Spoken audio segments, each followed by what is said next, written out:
নমস্কার সবাইকে। আমি Meenakshi Khurana Saha, psychologist, psychotherapist, hypnotherapist এবং রিগ্রেশন থেরাপিস্ট। আপনাদের সবাইকে স্বাগত জানাই আজকের নতুন এপিসোডে। আচ্ছা, এখানে যারা মারা বসে আছেন, কখনো তাদের মনে হয়েছে যে আমি একজন ব্যর্থ মা? নিজেকে মনে হয়েছে এরকম? যদি হয়ে থাকে, এটা জানাই যে মোটামুটি আমাদের সব মাদেরই এই ফিলিংটা হয়। যাকে দেখে আপনার মনে হয় যে বাহ, সে তো খুব দারুণ মা, যাকে দেখে মনে হয় আপনি ইন্সপায়ার্ড ফিল করছেন, তারও কিন্তু মনে মনে ঠিক একই কথা কখনো না কখনো মনে হয়। তাহলে আজকের ডিসকাশন আমাদের এই নিয়ে, মমি গিল্ট। এবার এই মমি গিল্টটা কি? বেসিক্যালি মমি গিল্ট হচ্ছে একটা পারসিস্টেন্ট ন্যাগিং ফিলিং যে আমি ইনাফ করছি না, আমি ভালো করে করতে পারছি না, ঠিক যেভাবে করা দরকার অতটা আমি পারছি না। নিজেকে কোথাও গিয়ে একটা ব্যর্থ ফিলিং হয়। মমি গিল্টও যেমন হয়, তেমন কিন্তু প্যারেন্ট গিল্টও হয়। অনেক সময় বাবারাও এটা ফিল করে। কিন্তু মারা যেহেতু প্রাইমারি কেয়ার গিভার এবং জন্মের পর থেকে মায়ের এত রকম বডিলি চেঞ্জেস হয়, মায়ের সঙ্গে বাচ্চার কানেক্ট কিন্তু অন্য রকমই। তাই মারা এটা কিন্তু বেশি ফিল করে। এটা শুধু বায়োলজিক্যাল কারণ সেটা কিন্তু নয়, সোশ্যাল কন্ডিশনিংও কিন্তু তার একটা ইম্পর্টেন্ট রিজন যার জন্য এই মমি গিল্টটা আমাদের জেনারেলি হয়। এবারে বেসিক কমন ফ্যাক্টরস যার জন্য মমি গিল্ট হয়, মানে কি কি ট্রিগার করে মমি গিল্ট, সেটা নিয়ে ডিসকাস করি। যেটা প্রথমে হয় ওয়ার্কিং মাদার্সদের বেশি। যখন কেউ চাকরি করছে এবং তার বাচ্চা বাড়িতে, ছোট বাচ্চা স্পেশালি, সেই সময় কিন্তু মায়েদের একটা গিল্ট কাজ করে যে আমার কি চাকরিটা ছেড়ে দেওয়া উচিত, আমি কি বাচ্চাকে বেশি টাইম দিতে পারছি না, তার জন্য কি ওর ক্ষতি হয়ে যাচ্ছে, বা ওর অনেক কিছু কি আমি মিস করে যাচ্ছি, আমার যেই সময় থাকার কথা সেই সময় কি ও একটা হেল্পের কাছে আছে বা অন্য লোকের কাছে বড় হচ্ছে, আমি আমার পার্টটা করতে পারছি না। সেই নিয়ে কিন্তু একটা মারাত্মক গিল্টে ভোগেন মারা। এটা ছাড়া বাচ্চারা যখন বড় হয় তখন তাদের এডুকেশনাল নিড বাড়তে থাকে, কাজকর্ম, তাদের ক্লাসে নিয়ে যাওয়া এবং সেইটার সঙ্গে নিজের পুরো শিডিউলটাকে ম্যানেজ করা, এই সময়েও কিন্তু অনেক সময় দেখা যায় যে মারা কাজ ছেড়ে দেন এই একই গিল্টের দ্বারা। কেউ হয়তো তাদের বলেনি, কিন্তু তাদের মনে হয় যে পুরোটাই তাদের দায়িত্ব এবং তারা সেটা ঠিক করে করতে পারছেন না।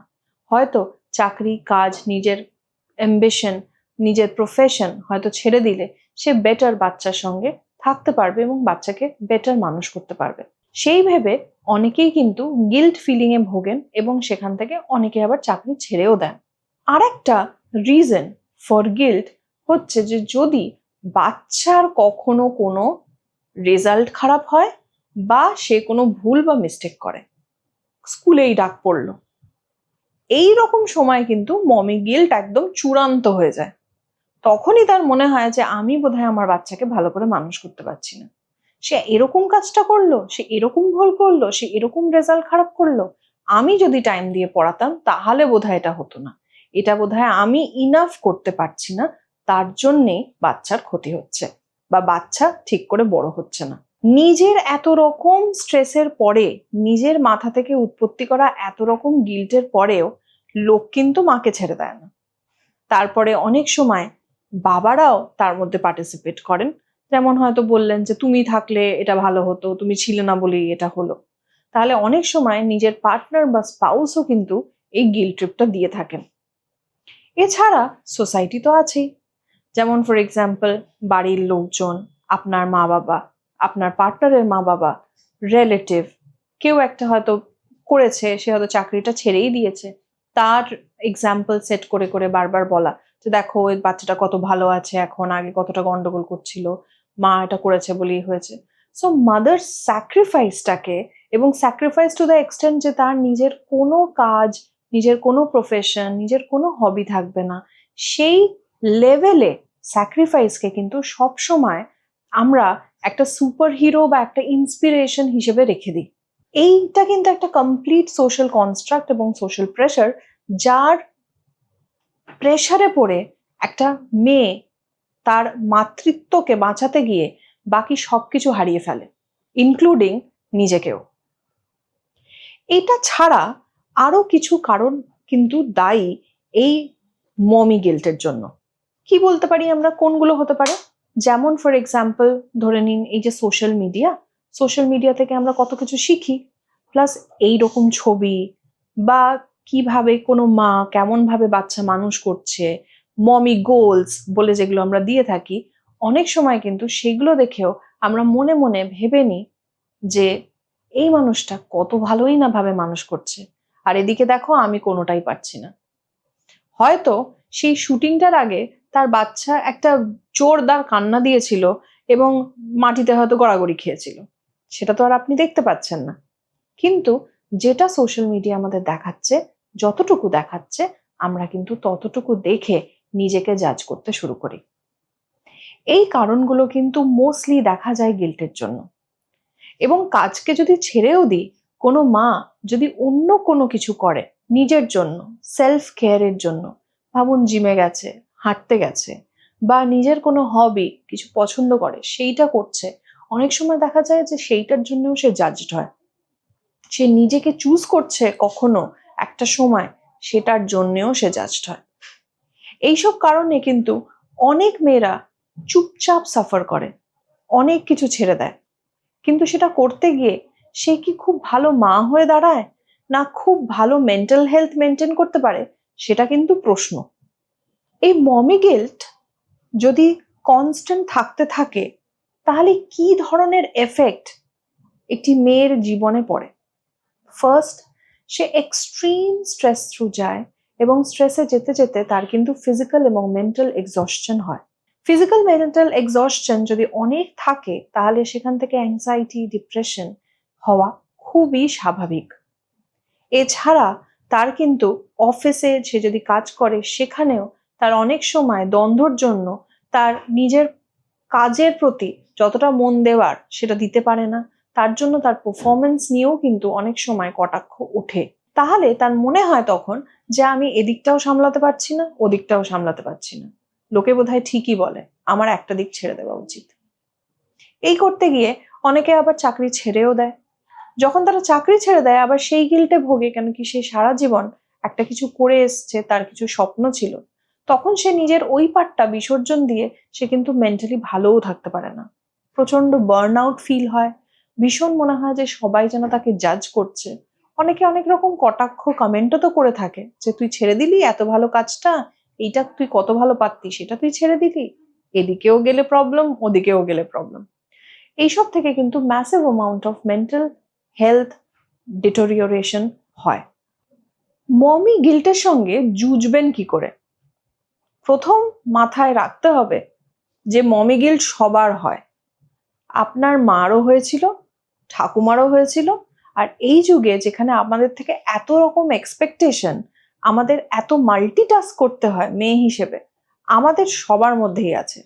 যাদের আপনি পারফেক্ট মাদার মনে করছেন তাদেরও আছে, যাদের আপনি মনে করছেন যে না সে পারফেক্ট না, সেও আমার মতো চুচ্ছে, অফকোর্স সে আপনার মতো চুচ্ছে। তাহলে আমরা দেখাই কি না দেখাই, আমরা সবাই কিন্তু এই প্রবলেমের মধ্যে আছি কম বেশি। তাহলে প্রথম যেটা করতে হবে সেটা হচ্ছে অ্যাকনলেজ, যেটা নর্মাল। ছোট বাচ্চা এত কিছু সামলাচ্ছেন, এনার্জি তো একটাই সোর্স থেকে আসছে, সেখান থেকে ভাগ হলে সবাই ভাগেরই একটা অংশ পাবে। 100% অ্যাটেনশন দিতে গেলে তো সব ছেড়ে দিতে হয়, তাই ব্যালেন্সিং একটা করে যেতেই হবে। যতটুকু পারবেন ততটুকুই যথেষ্ট, এটা মাথায় রাখা দরকার। You are good enough.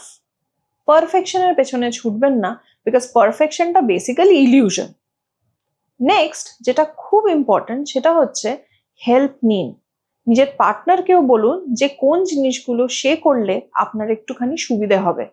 বাড়িতে আর যদি কেউ থাকে, কাজ ভাগ করে দিন, এবং তাতে লজ্জা পাবেন না।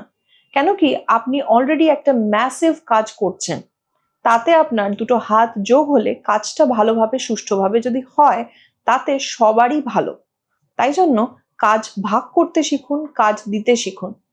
এখানে হয়তো অনেক মা এরকমও আছেন যারা বলবেন যে আমাদের কোনো সাপোর্ট নেই, বাড়িরও কোনো সাপোর্ট নেই, বাবা মা খুব অসুস্থ বা খুব বয়স্ক। যদি পারেন সেই সময় কোনো যদি হেল্প নিতে পারেন নিন। বন্ধু বান্ধব, ভাই বোন যদি কেউ কিছুও হেল্প করে, সেটাতে লজ্জা পেয়ে মুখটা চেপে থাকবেন না। এই সময় যে হেল্পটা লাগবে সেটা তাদের করতে দিন, তারা যদি সেটা আপনাকে করতে রাজি হয় তো। Because taking help is a power, taking help shows that you are brave, you are courageous. আপনি যে প্রবলেমটা বুঝে সেটা সলিউশনের দিকে এগোচ্ছেন, সেই হেল্পগুলো নিচ্ছেন, সেই সাপোর্টগুলো নিচ্ছেন, সেটা কিন্তু খুব ইম্পর্টেন্ট। নেক্সট, কখনো এই প্রেসারে থাকবেন না যে আপনাকে প্রুভ করতে হবে যে আপনি খুব ভালো মা। যদি লোকে বুঝলো আপনি ভালো তো ভালো, যদি না লোকে নাও বুঝলো তাতেও কিছু এসে যায় না। তাতে আপনার ডেফিনেশন, আপনার বাচ্চার সঙ্গে যেটা আছে বা যে ইকুয়েশনটা আছে সেটা কোনোভাবে চেঞ্জ হচ্ছে না। Next, quality versus quantity. Try quality rather than quantity. চেষ্টা করুন বাচ্চার সময় যেই টাইমটা আপনি কাটাচ্ছেন সেটা খুব আনন্দের সঙ্গে কাটানোর। সারা দিন কাটাচ্ছেন না, তার থেকে ইম্পর্টেন্ট কতটুকু টাইম আপনি মিনিংফুলি কাটাচ্ছেন। তাই যেই সময়টা মিনিংফুলি কাটাচ্ছেন সেই সময় যদি বাচ্চা ছোট থাকে, তার কাজ করা, তার সঙ্গে খেলা, আনন্দ করা, হাসা খুব ইম্পর্টেন্ট। এই মেমোরি নিয়ে, এইটা নিয়েই কিন্তু তার ইমোশনাল ডেভেলপমেন্ট, সোশ্যাল ডেভেলপমেন্টটা পুরোপুরি হবে। এবং বাচ্চা যদি একটু বড় হয় তার সঙ্গে গল্প করা, রাদার দেন তোমার স্কুলে কি হয়েছে শুধু ইম্পর্টেন্ট কথা জিজ্ঞাসা করা। এটা বাচ্চাদের সাইকোলজির পার্ট থেকেও কিন্তু বলে রাখি, আমার কাছে এরকম বাচ্চারাও আসে যারা বলে, বাবা মা ওয়ার্কিং, যে আমি খেয়েছি কিনা এবং আমি পড়েছি কিনা এবং স্যারের কাছে গেছি কিনা এর বেশি তারা কোনো প্রশ্ন করে না, তারা এত ব্যস্ত। তার মানে বাচ্চাদের কিন্তু একটা ক্ষোভ থাকে যে আমাকে অন্য প্রশ্ন করছে না। বাচ্চাদের কিন্তু বলার জায়গাগুলো ওগুলোই, যে সে বন্ধুর সঙ্গে কি করেছে, স্কুলের সঙ্গে কি করেছে, কি মজা হয়েছে, কি উল্টোপাল্টা কাণ্ড কারখানা হয়েছে, সেগুলো। তাহলে সেইগুলোতে কিন্তু টাইম দিন, সেটাই কিন্তু কোয়ালিটি টাইম। এইগুলো যদি মাথায় রেখে চলতে পারেন তাহলে দেখবেন লাইফটা একটু ইজি হচ্ছে। কেন কি, নিজেকে নিজের আগে বন্ধু হতে হবে।